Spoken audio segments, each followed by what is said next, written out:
I sent the text at 11:47 p.m. Be safe. Mom loves you. My fingers hovered over the screen waiting for those 3 little dots to show Bradley was typing back. Nothing came through. I stared at my phone until my eyes stung, figuring he was probably caught up packing or sharing a quiet moment with Lisa before he boarded the plane to the war zone. I told myself he'd reply in the morning once things settled down. 2 months later, the truth hit me like a sledgehammer. Lisa, his wife of barely a year, had his phone that night. She saw my message and blocked my number before Bradley ever had a chance to read it. He flew out to the battlefield thinking I hadn't bothered to say goodbye. And when he was gone forever after an accident on a mission took him to a field hospital, I didn't get a call from him. Not from Lisa either. Just a cold voice from a government office telling me my only son was never coming home. The betrayal cut deeper than anything I'd ever felt, and the pain still hasn't faded. Before I dive into this story, please take a moment to like, subscribe, and comment with where you're watching from. Your support means everything. My name is Karen. I'm 61 years old and I live in Wisconsin. This isn't just about losing Bradley, though. That kind of grief tears you apart in ways you can't explain. It's about how Lisa, the woman I welcomed into our family like she was my own flesh and blood, turned everything I believed about love and trust into a lie. I raised Bradley on my own after his dad walked out when he was 3 years old. I worked double shifts at the diner in Madison, pouring every cent I earned into giving him a decent life. He was my entire world, a quiet kid with a huge heart who grew up to be a soldier because he wanted to make the world better. When he met Lisa at a county fair 4 years ago, I was over the moon. She seemed so sweet, all warm smiles and small-town charm. They got married fast, maybe too fast, but I didn't question it. Bradley was happy, and that was all I ever wanted for him. That night before he deployed, I was pacing my kitchen in Madison, clutching my phone like it was the only thing keeping me grounded. Bradley was at their apartment in Milwaukee about an hour away, getting ready to ship out at dawn. I'd seen him the day before, and we'd had a long, tight hug that felt like it could hold us together forever. He promised to call before he left, but no call came. At first I wasn't too worried, just figured he was caught up with last-minute details or saying his goodbyes to Lisa. So I sent that text, "Be safe. Mom loves you." I waited up until 2:08 a.m., checking my phone every few minutes, my heart sinking a little more with each empty screen. No reply. I told myself he was probably asleep or his phone was off for the night. I went to bed, but sleep didn't come. My stomach twisted with a worry I couldn't shake. Morning came and still nothing. I called his number and it went straight to voicemail. I left a message, my voice wobbling. "Bradley, honey, just let me know you're okay. I love you." No response. Days stretched into weeks and I kept texting, calling, leaving voicemails that piled up unanswered. Every time it was the same, straight to voicemail, or my texts just sat there unread. Panic started creeping in slow at first, then all at once. Was he hurt? Was his phone broken? I didn't want to bother Lisa, figuring she was probably a mess with him gone, so I held off reaching out to her. But by the 3rd week, I couldn't stand it anymore. I got in my car and drove to their apartment in Milwaukee, my hands tight on the steering wheel the whole way, my mind racing with worst-case scenarios. When I knocked, Lisa opened the door looking like she'd just rolled out of bed, even though it was noon. Her hair was a mess and she was in sweatpants, but her face went stiff when she saw me, like she'd been caught off guard. "Karen, what are you doing here?" she said, her voice flat, almost annoyed. "I haven't heard from Bradley." "Is he okay? Is his phone working?" I asked, trying to keep my voice from cracking. She crossed her arms, leaning against the doorframe like she couldn't be bothered. "He's fine. He's deployed. You know that. Phones don't always work over there." Her tone hit me wrong. It was too casual, too dismissive, like my worry was an inconvenience. "Lisa, I've been texting and calling for weeks. He hasn't answered once. That's not like him." She shrugged her eyes, flicking away from mine. "Maybe he's busy. It's a war zone, Karen. He's got bigger things to worry about than checking in with his mom." Her words felt like a slap. Bradley and I were close, always had been. Even when he was stationed stateside, he'd make time to call or text just to let me know he was okay. I swallowed hard, trying to keep my anger in check. Can you let him know I'm worried? Please just ask him to send me a quick message when he can." "Sure," she said, but her voice was icy and she closed the door before I could say another word. I drove home in a fog, my mind spinning. Something wasn't right. I could feel it deep in my gut. Lisa's attitude wasn't just stress. It was like she didn't want me talking to Bradley at all. I tried to push the thought away, told myself I was reading too much into it. But the silence from Bradley kept eating at me. I started reaching out to his army buddies, guys I knew from his unit, through letters or quick visits when he'd been home. Most didn't have much to say, just that he was out on missions and communication was spotty in the field. But one friend, Mike, said something that made my heart stop. "Karen, I saw Bradley a couple weeks ago before he went out on patrol," Mike said over the phone, his voice heavy. "He was upset. Said he hadn't heard from you since he left. He thought you were mad at him or something?" I nearly dropped the phone, my breath catching in my throat. "Mad at him, Mike. I've been texting and calling nonstop. He never got my messages." Mike paused like he was choosing his words carefully. "I don't know. He said he checked his phone whenever he could. Maybe there's a glitch or something." "A glitch?" That's what I wanted to believe, what I clung to for a moment. But deep down, I knew it wasn't that simple. I started checking everything, went through my phone records to make sure my messages were sending.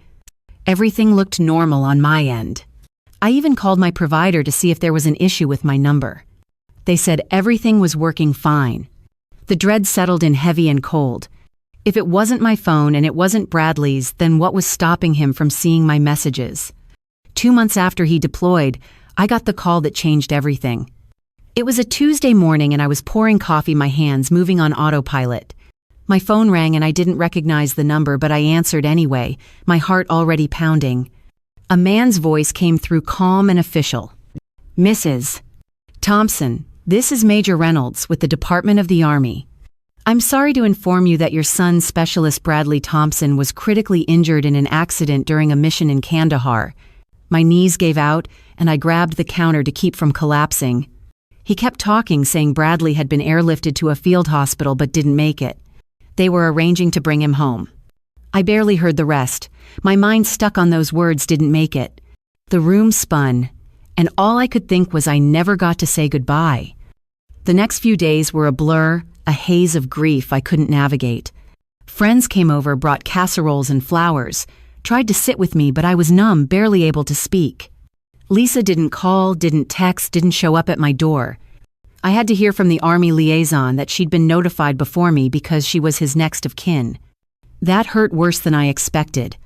I was his mother, the one who'd raised him, loved him through every moment of his life.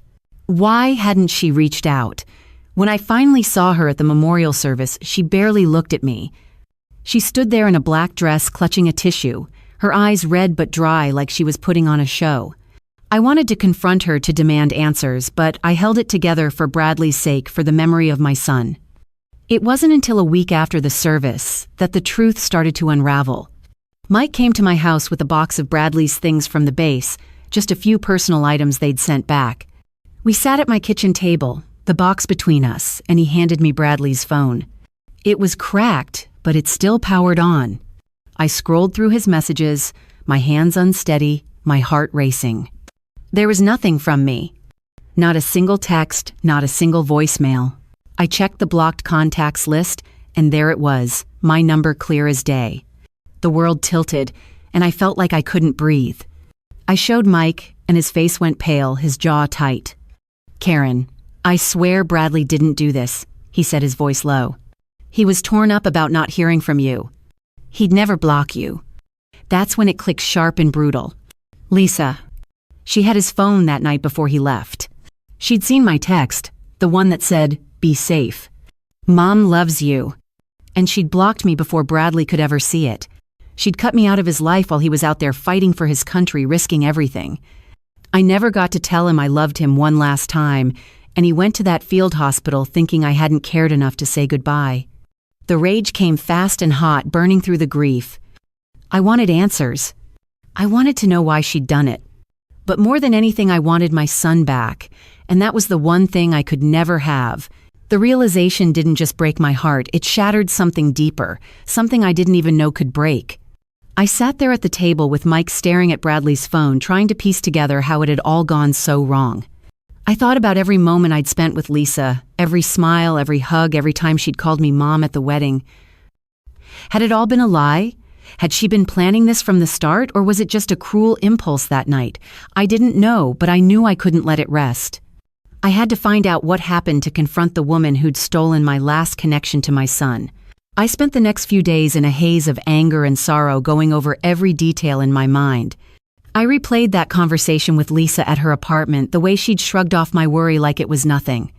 I thought about Bradley out there in the desert, checking his phone, hoping for a message from me, and finding nothing.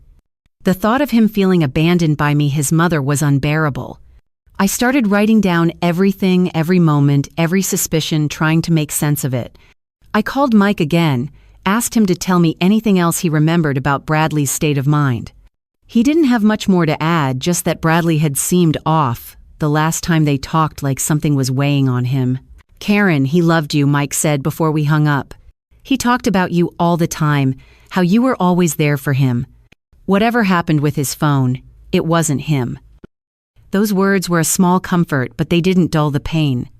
I kept Bradley's phone on my nightstand, powered it on every night just to see his home screen, a photo of him and Lisa smiling at the fair where they'd met. It hurt to look at, but I couldn't put it away. I needed to hold on to him any way I could. And I needed to understand why Lisa had done this, why she'd taken him from me in a way that felt so deliberate, so cruel. I started reaching out to more people, anyone who might have seen Bradley and Lisa before he deployed. I called his old high school friends, guys who'd stayed in touch even after he joined the Army. Most of them hadn't seen him in months, but one friend, Jason, mentioned something odd. "Lisa was always weird about Bradley's phone," he said. "One time we were all hanging out and she got mad when he was texting you. Said he needed to focus on her since they were getting married soon." I thought it was just bride stuff, but maybe not. That stuck with me. Had Lisa been jealous of my bond with Bradley? Had she seen me as some kind of threat? I didn't know, but it was another piece of the puzzle, another reason to keep digging. I wasn't ready to confront Lisa yet, not without more answers. But I knew I would eventually. I had to look her in the eye and ask why she'd done this to Bradley, to me, to our family. The thought of that confrontation kept me going, even as the grief threatened to pull me under. I wasn't just fighting for myself anymore. I was fighting for Bradley, for the truth he deserved. The moment I saw my number in Bradley's blocked contacts list, I knew I couldn't let it slide. Lisa had crossed a line that wasn't just personal, it was unforgivable. I didn't sleep that night, just sat at my kitchen table in Madison, staring at Bradley's cracked phone, replaying every moment I'd ever had with her. Had I missed something all along? Was there a hint of this betrayal in her smiles? Her hugs, the way she'd called me mom at the wedding. I thought back to every family dinner, every holiday we'd spent together, searching for cracks in her facade. Had she been planning to push me out from the start? Or was it a spur-of-the-moment cruelty that night before Bradley deployed? By morning, I was exhausted, my eyes burning from lack of sleep. But I was resolute. I grabbed my car keys and headed to Milwaukee, my mind locked on confronting Lisa, demanding answers for what she'd done. The drive was an hour, but it felt longer. My hands gripping the steering wheel so hard, my knuckles ached. I rehearsed what I'd say, and how I'd keep my voice steady, even though rage and grief were churning inside me. When I pulled up to their apartment complex, I sat in the car for a moment, staring at the building, trying to calm the storm in my chest. Then I marched to her door and banged on it, harder than I meant to, the sound echoing in the quiet hallway. Lisa opened it, looking irritated, her hair pulled back in a messy bun, dressed in yoga pants and a tank top like she was about to head out for a workout. Her eyes narrowed when she saw me, and I could tell she wasn't expecting this. "Karen, what's going on?" she asked, her voice sharp, like I was an inconvenience interrupting her day. I held up Bradley's phone, my hand unsteady but my resolve ironclad. "Why did you block my number? You had his phone the night he deployed. You saw my text and made sure he never did." "Why?" Lisa, what did I ever do to you to deserve this? Her expression didn't shift. Not even a flicker of guilt or surprise. She leaned against the doorframe, arms crossed, her posture casual, almost defiant. I don't know what you're talking about. Maybe Bradley blocked you himself. Did you ever think of that? Don't lie to me.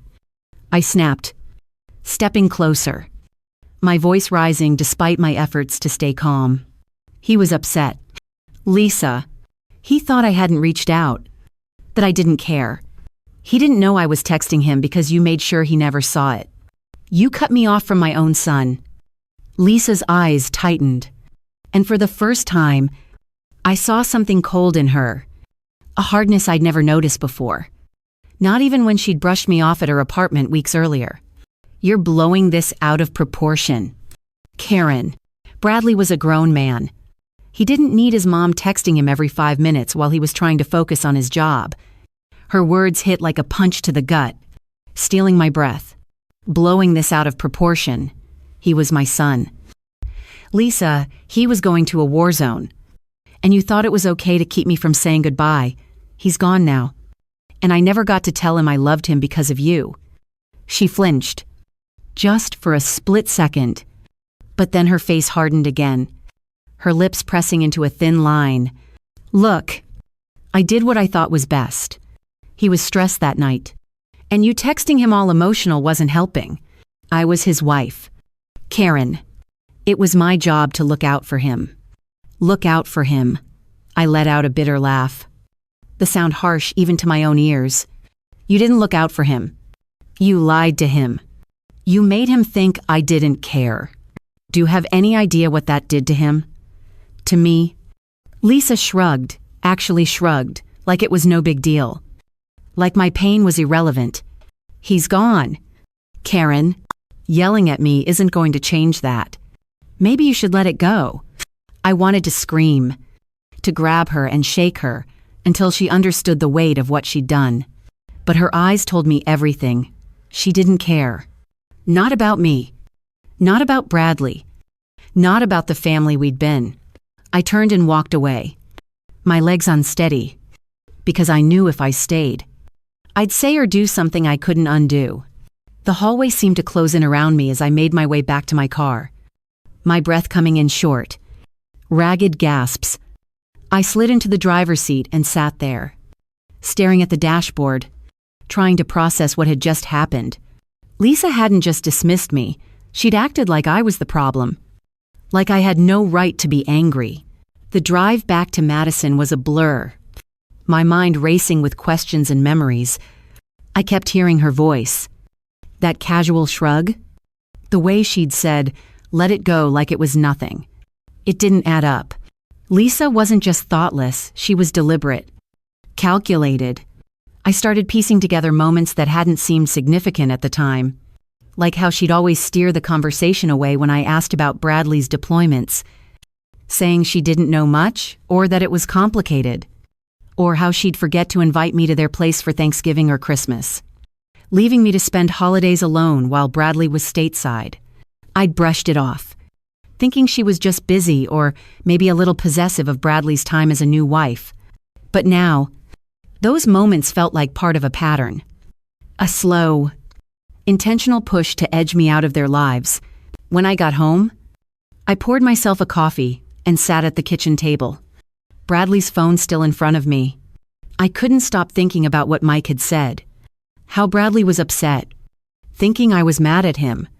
The thought of my son out there in the desert, checking his phone for a message from me and finding nothing, was like a knife twisting in my chest.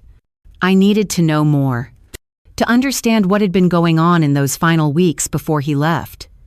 I called Mike again, my voice shaky but determined. Mike, I need you to tell me everything you remember about Bradley before he deployed. Did he say anything about Lisa? Anything at all? Mike sighed, and I could hear the reluctance in his voice, like he didn't want to stir up more pain. He didn't say much. Karen, but he was off. You know, like something was bothering him. He mentioned a couple times that Lisa was acting strange before he left. She was on his phone a lot, checking his messages, saying she was just keeping things organized for him.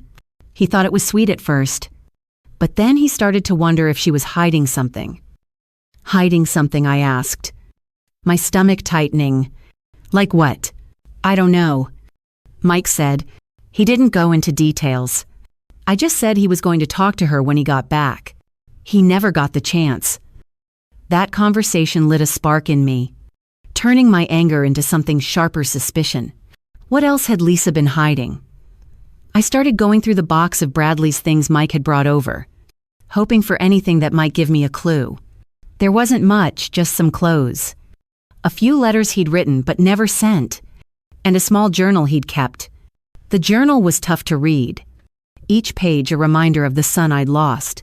Bradley didn't write much, just short notes about his days, his missions, his thoughts. But one entry from the week before he deployed stopped me cold. Lisa's been acting strange. He wrote, keeps saying she's worried about me, but it feels off. Caught her going through my phone last night. She said she was just checking my contacts for emergency numbers. But why Mom hasn't texted me either? Hope she's okay. I read it over and over, my heart breaking with every word. Bradley had noticed something was wrong, but had trusted Lisa. He'd trusted her, and she'd betrayed him, just like she'd betrayed me. I didn't know what her endgame was, but I was determined to find out. I started reaching out to anyone who might have insight. Bradley's friends, his old high school buddies, even a cousin named Tim who'd hung out with them a few times. Most people didn't know much, just said Lisa had been distant lately, pulling away even before Bradley left. But one person, a friend of Lisa's named Sarah, called me back after I left her a voicemail. She sounded nervous, in her voice low, like she was afraid someone might overhear. Karen, I don't know if this matters, Sarah said, but Lisa was talking to some guy a lot before Bradley deployed. I saw them at a coffee shop a couple times. She said he was just a friend, but it didn't look like that to me.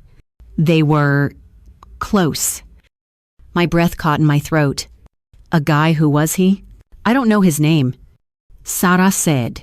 He was older, maybe in his 30s. They were sitting real close, laughing, touching arms. I didn't say anything to Bradley because I didn't want to cause trouble. But now I feel guilty.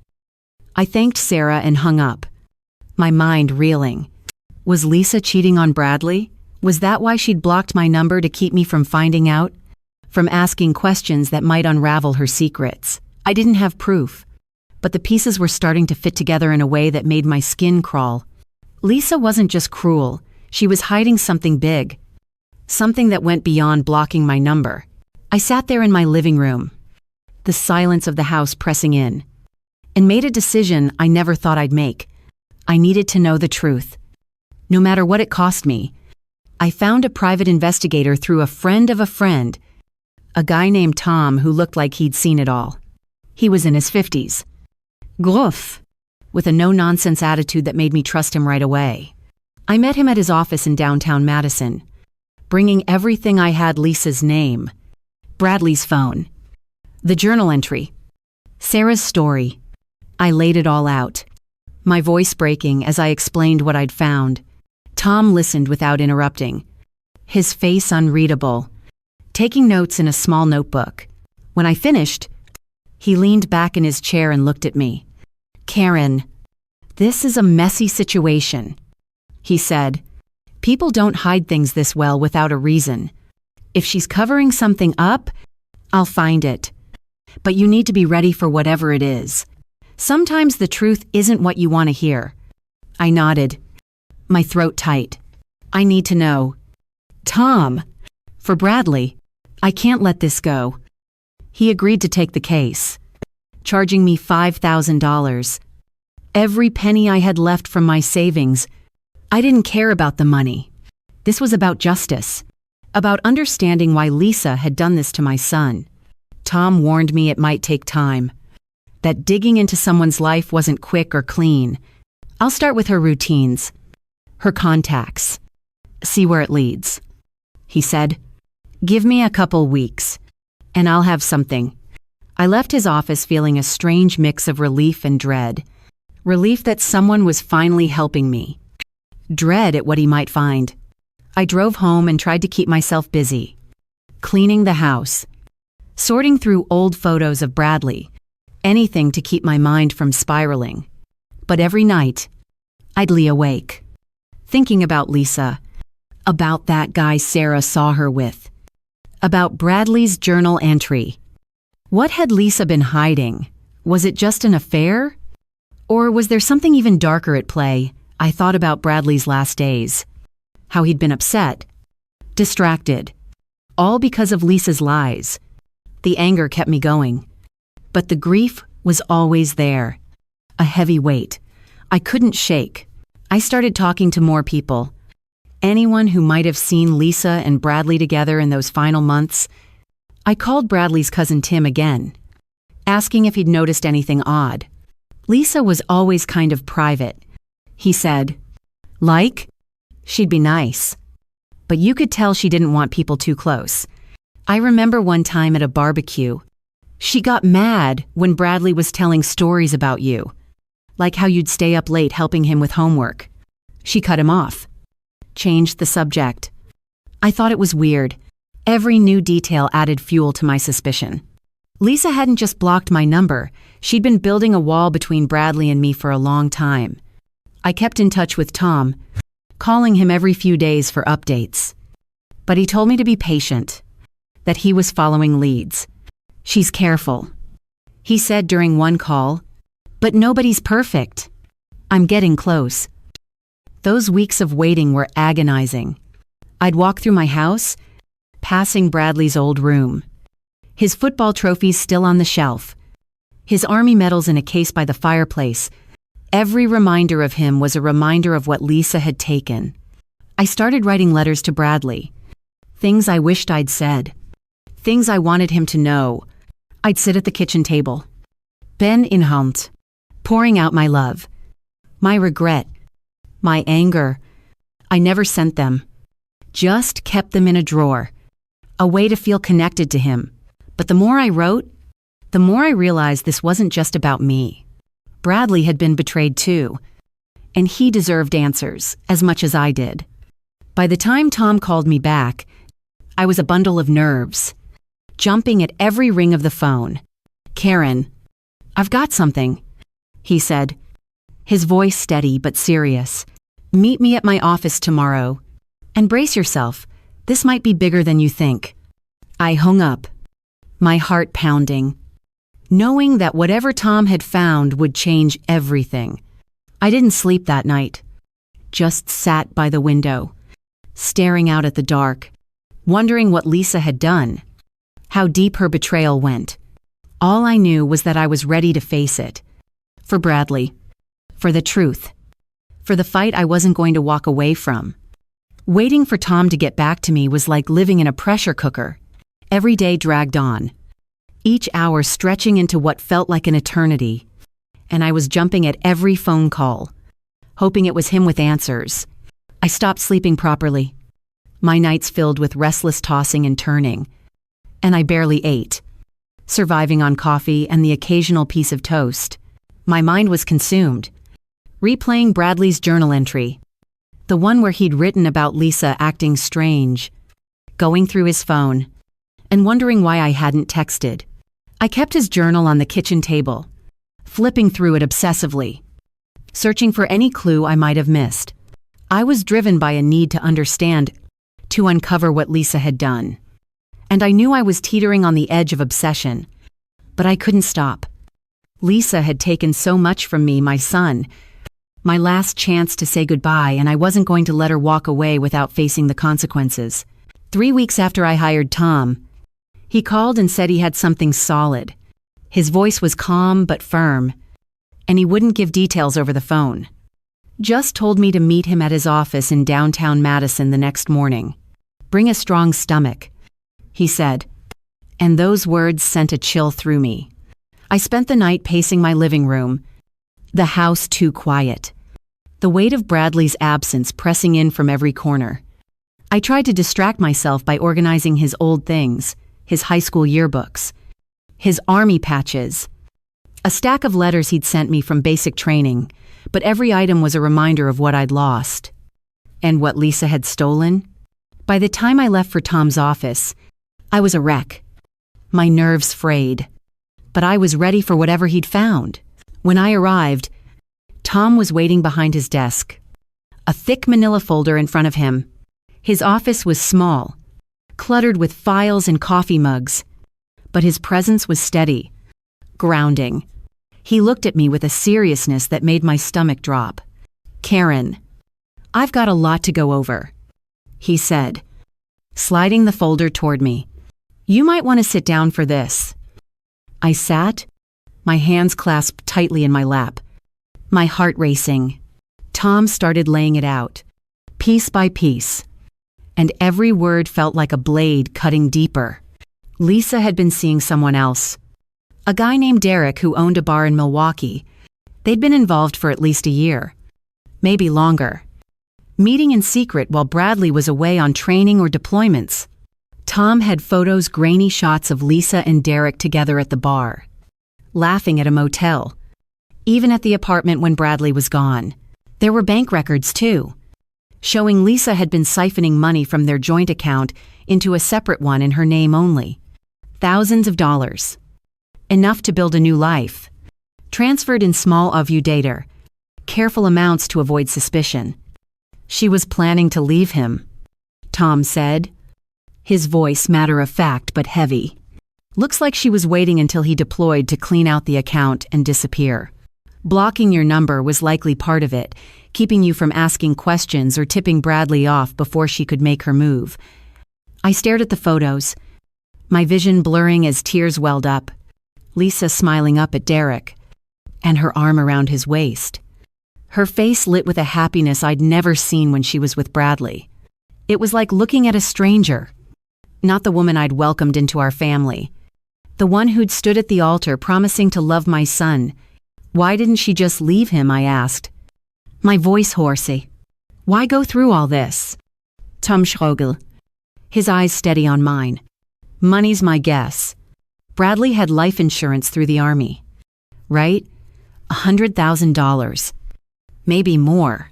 If he was gone, she'd get it all. New questions asked, and she'd be free to start over with this Derek guy. I felt like I was going to be sick, the room tilting around me. You think she wanted him to not come back? I can't prove that, Tom said, leaning back in his chair. But she wasn't acting like a grieving widow. She moved in with Derek a week after the memorial service. They're living together now. Nice little place on the east side of Milwaukee. I left Tom's office with the folder under my arm. My mind, a chaotic swirl of anger and disbelief. Lisa hadn't just betrayed Bradley. She'd used him, played the role of the perfect wife while planning to cash in on his loss. And she'd made sure I couldn't warn him. Couldn't reach him in those final months. The anger was back. But it was colder now. More focused, like a blade honed sharp. I wasn't going to let her get away with this. Not after everything she'd done. When I got home, I spread the folder's contents across my kitchen table photos. Bank statements. Tom's typed notes. I studied every detail, trying to make sense of it, to understand how Lisa could have done this. I thought about Bradley, how he'd trusted her, how he'd gone to that war zone carrying the weight of her lies. I remembered the journal entry, how he'd written that Lisa's behavior felt off. He'd sensed something was wrong, but he hadn't had time to figure it out. I wished I could go back. Wished I'd pushed harder to talk to him before he left. I wished I'd seen through Lisa's act sooner. I went to the police first, thinking they'd take one look at Tom's evidence and do something. I drove to the Madison police station, the folder in a bag beside me, and sat down with an officer who listened patiently as I poured out the story. I showed him the photos, the bank records, explained how Lisa had blocked my number, how she'd been moving money behind Bradley's back. The officer, a middle-aged man with tired eyes, nodded along, But when I finished, he shook his head. "This is messed up. Mrs. Thompson. New question," he said. "But lying to your husband and blocking his mom's number isn't a crime. The money transfers look suspicious, but they were from a joint account, so she had legal access. Unless you've got evidence she directly caused his injury, there's not much we can do." I left the station feeling like I'd been punched, the folder heavier in my hands. The law wasn't going to help me, not without something concrete tying Lisa to Bradley's accident. But I wasn't ready to give up. I started talking to a lawyer, a friend of a friend named Rachel, who specialized in civil cases. She worked out of a small office in Madison. A fierce woman with a reputation for taking on tough fights. I brought her Tom's folder, and she spent an hour going through it, her eyes narrowing as she read. When she looked up, she was direct. "Karen, this is compelling, but it's a long shot. We might have a case for a wrongful death lawsuit, but we'd need to prove Lisa's actions directly contributed to Bradley's accident. The blocked number, the 7. The affair. The money, it's all damning. But we'd need more to make it stick." Like what I asked, desperate for any shred of hope. "Witnesses." "Maybe," Rachel said. "Someone who heard Lisa say something incriminating, like she wanted Bradley gone. Or evidence she tampered with his deployment, somehow messed with his equipment. His orders. Anything that could have put him in harm's way. It's rare, but I've seen cases where spouses do things like that to get rid of a partner. Did Bradley ever mention anything suspicious?" I shook my head, my heart sinking. He didn't tell me much about his work. It was all classified. And he didn't like worrying me. Rachel nodded, jotting something down. "Okay, let's start with what we have. I'll file a civil suit against Lisa for emotional distress and wrongful death. It'll get her attention, maybe shake something loose. But I need you to understand this could get ugly. And it won't be cheap." I didn't care about the cost. I'd already spent my savings on Tom, and I was ready to take out a second mortgage if it meant holding Lisa accountable. "Do it," I said. "Whatever it takes." The lawsuit was filed 2 months later, and I had to borrow $10,000 against my house to cover Rachel's fees. It was a risk. But this wasn't about money. It was about justice. About making Lisa face what she'd done. Lisa was served papers at Derek's bar, and according to Rachel, she was livid. That same day, my phone rang, and Lisa's name flashed on the screen. I answered, bracing myself, and she started screaming before I could say a word. "You're suing me. Are you serious?" "Karen, this is insane. You stole my son from me," I said, my voice steady despite the anger boiling inside. "You lied to him, used him, and made sure I couldn't say goodbye. You don't get to walk away from that. You're delusional." She spat. "Bradley loved me. He chose me. You're just jealous because you couldn't let him go." Her words cut deep, but they also fueled me. She thought she could bully me into backing down, but she didn't know me at all. I hung up without another word, my resolve stronger than ever. I was Bradley's mother, and I'd fight for him until I had nothing left. The lawsuit started to gain traction, and soon the local news picked it up. Suddenly, Lisa wasn't just a widow, she was the woman who'd betrayed her soldier husband. Reporters in Milwaukee started digging, talking to people who'd known her and Bradley. The whispers grew louder about her affair. The money. The blocked number. I got calls from strangers offering support, some saying they'd seen Lisa with Derek long before Bradley was gone. It felt like the tide was turning, like the truth was finally breaking through. But Lisa wasn't going down without a fight. She countersued me for defamation, claiming I was spreading lies to ruin her reputation. Rachel called it a scare tactic, a desperate move to shut me up. But it worked on some level. I was terrified. I'd already spent so much, and now I was facing a countersuit that could bankrupt me. I lay awake at night, wondering if I'd made a mistake, if I was pushing too hard. But then I'd think of Bradley, of the pain in his journal, kind of the way he'd gone to that war zone, thinking I hadn't cared. I couldn't back down. Not for him.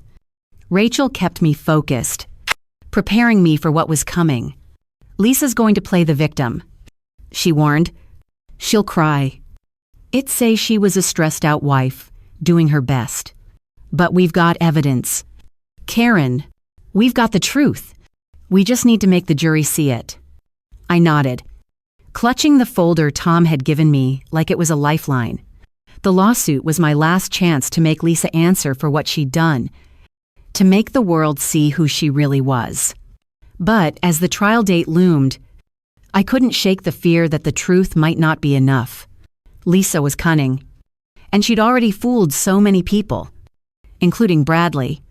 I spent my days going over Tom's evidence, memorizing every detail, preparing myself for the fight of my life. I visited Bradley's grave, sitting by his headstone, telling him I was doing this for him, that I'd never stop fighting. The wind was cold that day, but I felt a flicker of strength, like he was with me, urging me on. The weeks before the trial were a blur of meetings with Rachel, phone calls with witnesses, and endless nights staring at the ceiling. I started keeping a journal of my own, writing down every thought, every memory of Bradley, every reason I was doing this. It helped, in a way, to put the pain on paper, to remind myself why I couldn't give up. But the waiting was torture. And the closer we got to the trial, the more I felt the weight of what was at stake. This wasn't just about me anymore, it was about Bradley, about the life he'd lost, the love he'd deserved, and I was going to make sure Lisa paid for taking it all away. The trial was set for a year after Bradley was gone, and by then I was barely holding myself together. I hadn't slept a full night in months, living on black coffee and a fire in my gut that wouldn't let me rest. The media frenzy made everything worse. Reporters showed up at my house in Madison, their vans parked along the curb, cameras flashing whenever I stepped outside. They wanted interviews, quotes, anything to feed the story that had gripped Wisconsin, the grieving mother versus the widow accused of betrayal. I hated the attention, the way they turned Bradley's life into headlines. But I couldn't stop it. Lisa leaned into it, playing the victim for every microphone shoved in her face, calling me a bitter woman out to destroy her. It made my blood boil. But Rachel, me lavier, kept me grounded. Let her talk, she said during one of our prep meetings. She's making herself look disparity. The jury will see through it. When the trial began, I was ready to fight. Even if I felt like I was running on fumes, the courtroom in downtown Madison was packed, mostly with locals who'd followed the story on the news, their eyes darting between me and Lisa like we were characters in a drama. Lisa sat across the room in a tailored navy suit, her hair pulled back, looking polished and composed, like she'd walked out of a boardroom. I hated how put together she seemed, while I felt like I was unraveling, my hands clasped tightly in my lap to keep them from shaking. Rachel went first, laying out our case with a precision that gave me hope. She started with the blocked number, showing the jury screenshots from Bradley's phone, my name listed in the blocked contacts. She moved to the affair, presenting Tom's photos of Lisa with Derek, their smiles and touches undeniable. Then came the bank records, detailing the thousands of dollars Lisa had moved from Bradley and her joint account to her own. This wasn't a stressed wife making a mistake. Rachel told the jury, this was a calculated plan to isolate Bradley from his mother and profit from his absence. Rachel called witnesses to back it up. Mike, Bradley's army buddy, took the stand, his voice steady but heavy as he described how upset Bradley had been, thinking I hadn't reached out. He was torn up, Mike said. Looking at the jury, he thought his mom was mad at him. And it wasn't like him to not talk to her. They were close. Sarah, Lisa's friend, testified next. her hands fidgeting as she recounted seeing Lisa with Derek at the coffee shop, their closeness too intimate for just friends. Tom, the private investigator, presented his evidence, the photos, the bank statements, his detailed notes on Lisa's movements. The jury listened, their faces hard to read. But I could feel the weight of the story settling in, the pieces coming together to show who Lisa really was. Then Lisa's lawyer stood up, a slick man named Paul in a pinstripe suit, who spoke with a confidence that made my stomach twist. He tore into me like I was the one on trial, painting me as an overbearing mother who couldn't let go of her son, who resented Lisa for taking her place in Bradley's life. Karen Thompson was jealous, he told the jury, his voice smooth and practiced. She couldn't handle that Bradley had a wife, a new family, and she's twisted this tragedy into a vendetta. He even suggested I'd fabricated the blocked number story, claiming there was no proof Lisa had done it, that Bradley might have blocked me himself in a moment of stress. It was a lie, but it landed hard, and I saw a few jurors glance at me, their expressions unreadable. Rachel had warned me this would happen, but hearing it in the courtroom, with Lisa sitting there looking innocent, was almost too much. When I took the stand, I felt every eye in the room on me. Rachel had coached me to stick to the truth, to let the jury see my pain without losing control. I told them about finding my number blocked in Bradley's phone, how I'd sent texts and voicemails for weeks, never knowing he wasn't getting them. My voice broke as I described the call from the Army. The moment I learned Bradley had been injured in an accident during a mission and didn't make it through the field hospital, I never got to say goodbye. I said, tears spilling over, despite my efforts to hold them back. He thought I didn't care. And that's because of her. I pointed at Lisa, my hand trembling. The courtroom was silent, the air thick with tension. And I prayed the jury could see the truth in my words. Lisa's testimony was a performance. She took the stand in a soft gray dress, her eyes glistening with tears she could summon at will. She spoke in a quiet, trembling voice, saying she loved Bradley more than anything, that blocking my number was a mistake, a moment of panic before he deployed. He was so stressed, she said, dabbing at her eyes with a tissue. I thought Karen's messages would make it harder for him to focus. I was trying to protect him. She painted herself as a devoted wife, overwhelmed by the pressures of her husband's deployment, and I could see some jurors softening, their heads tilting as they listened. It was infuriating, watching her twist the truth, but Rachel had told me to stay calm, to trust the evidence. During cross-examination, Rachel didn't hold back. She pressed Lisa on the inconsistencies in her story, how she'd moved in with Derek so quickly after the memorial, how the money transfers started months before Bradley left. You say you were protecting Bradley? Rachel said, her voice sharp. But you were meeting another man, moving money out of your joint account, and cutting off his mother. Does that sound like protection? Lisa's answers grew shorter, her tears drying up as she struggled to explain. Rachel showed the jury a timeline of Lisa's actions, each point backed by evidence, and I saw the jurors' faces shift, doubt creeping in. Lisa was cracking, her perfect facade slipping, and it felt like the first real victory I'd had in months. Then came the moment that changed everything. Rachel called a surprise witness, a soldier from Bradley's unit named Jake, who'd been with him on the day of the accident. Jake was young, barely 25, and he looked nervous as he took the stand, his hands clasped tightly in front of him. Rachel asked him about Bradley's state of mind in the days leading up to the mission. Jake's voice was low, hesitant at first. Bradley got a letter from Lisa a few days before we went out on patrol, he said. It was strange. He read it and got real quiet. Not like himself. He told me it didn't sound like her, like someone else wrote it. He was distracted after that, not focused. Rachel leaned in, her voice steady.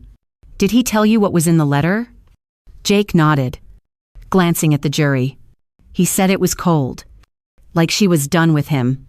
It messed him up bad. He wasn't himself on that patrol. And that's when the accident happened. The courtroom erupted. Murmurs rippling through the crowd. Lisa's lawyer shot up, objecting, arguing the letter was hearsay. But the judge allowed it. And the damage was done.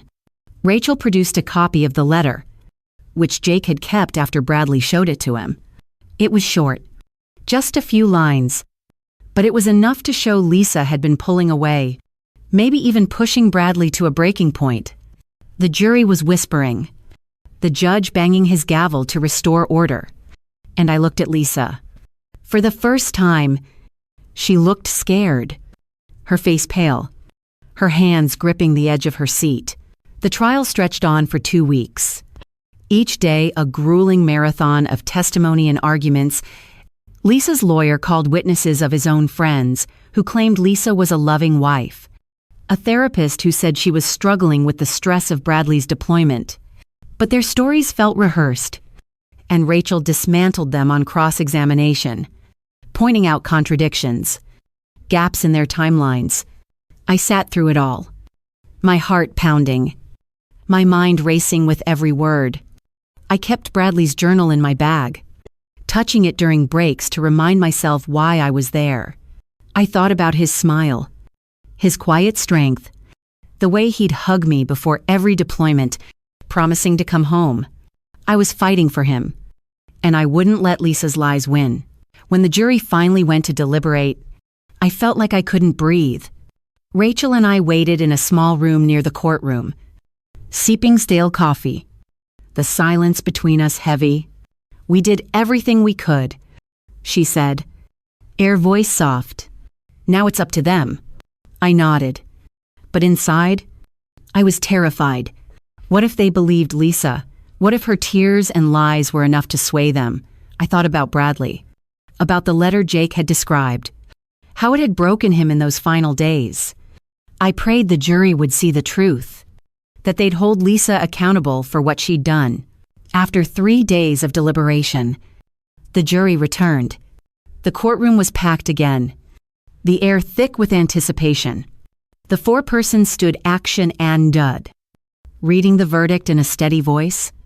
They ruled in my favor for emotional distress, awarding me $50,000. But on the wrongful death claim, they said there wasn't enough evidence to prove Lisa's actions directly caused Bradley's accident. My heart sank, even as Rachel squeezed my hand, whispering that we'd won something. It didn't feel like a victory. Lisa was ordered to pay, and her countersuit for defamation was dismissed. But it wasn't enough. She'd taken my son, and no amount of money could fix that. Lisa left the courtroom without looking at me, her head down, her lawyer guiding her through the crowd. I watched her go, feeling a mix of relief and emptiness. The trial was over, but the pain wasn't. I went home that night and sat in Bradley's old room, surrounded by his things, his football jersey, his Army medals, a photo of us at his high school graduation. I cried until I had nothing left, the weight of the past year crashing down. I'd fought for Bradley, but the truth hadn't brought him back. It hadn't filled the hole he'd left. A month after the trial, I got a call from Jake, the soldier who'd testified. His voice was shaky, like he was nervous about reaching out. "Karen, I didn't tell you everything in court," he said. "There's more about that letter. Bradley showed it to me, and there was a part he didn't want anyone to know. Lisa wrote that she was pregnant, but it wasn't his." The words hit me like a freight train, stealing my breath. "Pregnant with Derek's kid." "I think so," Jake said. Bradley was wrecked. He didn't want to believe it, but it tore him apart. That's why he was so off that day. Why he wasn't focused. I thanked Jake and hung up, my mind spinning. Lisa had been pregnant with another man's child while Bradley was fighting for his life. She'd written him a letter that broke him, knowing it would hurt him, maybe even hoping it would push him to a point of no return. I didn't have proof of her intent, but I knew in my gut she'd wanted him gone. Wanted the life insurance. The fresh start, with Derek. The realization was cold. Final. And it fueled a new wave of anger. Not hot and reckless like before, but sharp and unrelenting.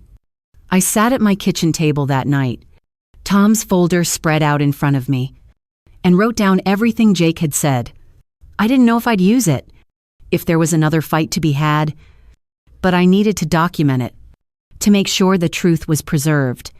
I thought about Bradley, about the pain he must have felt reading that letter, carrying it with him into that final mission. I wished I could have been there, could have held him, told him he was enough, that I loved him, but Lisa had taken that chance away, and I'd never forgive her for it. The trial had exposed her, stripped away her lies, but it hadn't healed me. I went to bed that night, Bradley's journal on my nightstand, and dreamed of him, a fleeting image of his smile, his voice saying, "I'm okay. Mom." It wasn't enough, but it was something, a reminder that I'd fought for him, that I'd made sure the world knew the truth. And I wasn't done yet.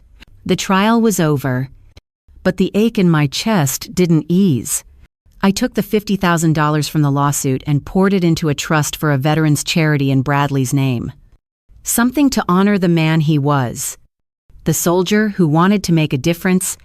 It felt like the only thing I could do with money that came from so much pain.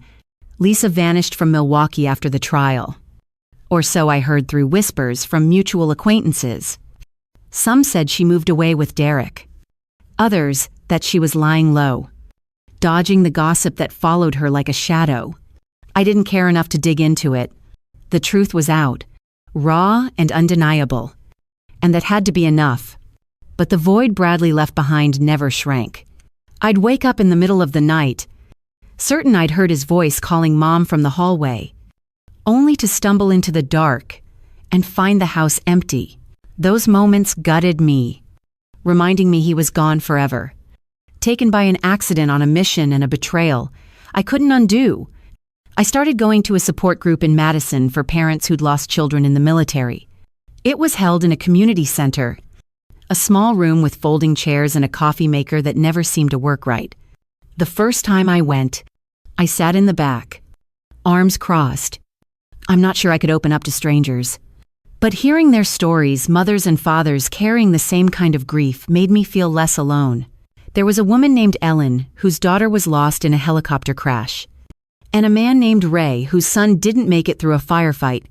We'd sit in a circle, passing around tissues, sharing memories that hurt as much as they healed.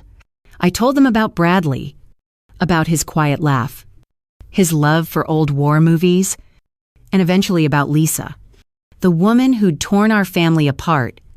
Every time I spoke her name, the anger flared, sharp and hot, and I could see it in the others' eyes. They understood. They told me to let go, to find peace for my own sake. And I tried. I sat in my garden, staring at the roses Bradley had helped me plant years ago, willing myself to forgive, but I couldn't. Lisa hadn't just taken Bradley's life, she'd stolen his trust, his belief in me. And that kind of wound doesn't heal. One afternoon, about a year after the trial, I got a letter in the mail. It came in a plain envelope, no return address, just my name, scrawled in messy handwriting across the front. I opened it at the kitchen table, my hands unsteady, and found a single sheet of paper inside. One line, written in Lisa's handwriting. "I'm sorry you lost him, but I lost him too." I stared at it for a long time, the words blurring as my eyes filled. Then I tore it up, small, deliberate rips, and threw the pieces in the trash. She didn't get to claim my grief. I didn't get to pretend she'd loved him the way I did. Her words felt like a final jab, a way to ease her own guilt without facing what she'd done. I didn't need her apologies. I needed my son, and she'd made sure that was impossible.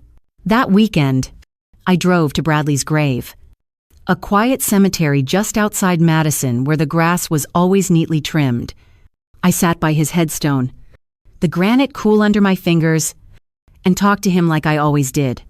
I told him about the trial, how I'd fought to make sure the world knew the truth about Lisa. I told him about the charity, how his name was helping other soldiers, giving them support he never had in those final days. I told him I loved him, that I'd never stopped, that I was sorry for every moment he'd felt alone because of her lies. The wind picked up as I spoke, rustling the trees, and I felt a fleeting sense of him there, a whisper of his presence that wasn't enough but was all I had. I left a small stone on his grave, a habit I'd picked up from the support group, and drove home with tears drying on my cheeks. Life didn't get easier, but I kept moving forward because that's what Bradley would have wanted. I stayed in the same house in Madison, the one where he'd grown up, where every room held a memory of him. His old football jersey hung on the wall in the living room, faded but untouched, and his Army medals sat in a glass case by the fireplace. Catching the light on quiet evenings, I'd sit there sometimes, holding a mug of tea, staring at those medals and remembering the boy who'd run through the backyard with a toy gun, pretending to be a hero. Every day hurt, but I found ways to keep going, tending my garden, volunteering at the veterans' charity, showing up to the support group even when I didn't feel like talking. I thought about Lisa less as time went on, but the anger never fully faded. I'd hear rumors now and then, someone saying she'd been seen in Chicago, others claiming she and Derek had split up, but I didn't chase them down. She was a ghost now, someone who'd left a scar and moved on. The truth about her was out, heavy and cold, and it followed her whether she admitted it or not. I focused on Bradley instead, on keeping his memory alive. I started a small scholarship in his name through the charity, helping young soldiers pay for college, something he'd always wanted to do after his service. It wasn't much, but it felt like a way to carry him forward, to make sure his heart and his dreams weren't forgotten. The support group became a lifeline, a place where I could be honest about the pain without judgment. Ellen and I grew close, meeting for coffee outside the meetings, sharing stories about our kids. She'd lost her daughter 3 years earlier, and she understood the way grief could sneak up, hitting you out of nowhere. One day, over Lats at a cafe in Madison, she asked me if I'd ever consider confronting Lisa again. Maybe writing her a letter to say everything I hadn't in court. I thought about it, stirring my coffee, the idea turning over in my mind. I don't think I'd get anything out of it. I said finally, she'd just lie again. Or, worse, act like she's the victim. I said what I needed to in the trial. The world knows who she is now. Ellen nodded, her eyes soft. You're stronger than you think. Karen, you fought for Bradley when most people would have given up. That's not nothing. Her words stuck with me, a small anchor in the storm of my grief. I wasn't strong, not the way people thought, but I was stubborn. And that had carried me through.